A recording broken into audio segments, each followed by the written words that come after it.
Бүгін бізде Hyundai Santa Fe 2006 жылғы қозғалтқыш бізде 2.7. Көлікте катализатор жоқ. Катализатор болмағасын енді өздеріңіз білесіңіз, Армениядан келген кезде катализаторын алып қағып қалады. Сондықтан катализатордың кесірінен көлік ауыр жүреді, аварийный режимде жүргесін расходта көп болады, және де газда адаптация жасалмағаннан кейін көліктің тартысы нашар болады. Қазір біз құйып жатқан сәт. Мінекей құйып жатырмыз. Осыдан кейін иесімен айдап бір тексеріп көретін боламыз. Көлік 2.7, жаңа айтқандай полный привод қой да? Полный привод жаңа төрт аяқта тебеді. Одан кейін бұйырса расходта түсуі мүмкін.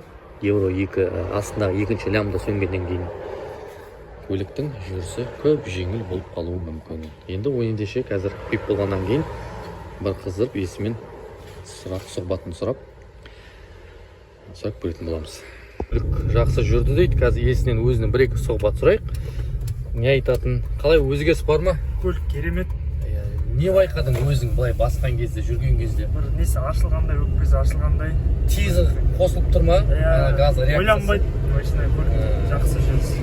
Сенде қазір чегің сөнді, катализатордың екі чегі жанып тұр еді. Соның кесірінен аварийный, жаңа айтқандай, аварийный режим қосылады. Аварийный режим болғасын көлік дұрыс тартпай, мына коробка тепкенде болады. Көп адам негізінде коробкасын оқытады, адаптация жасайды, бірақ кетпейді.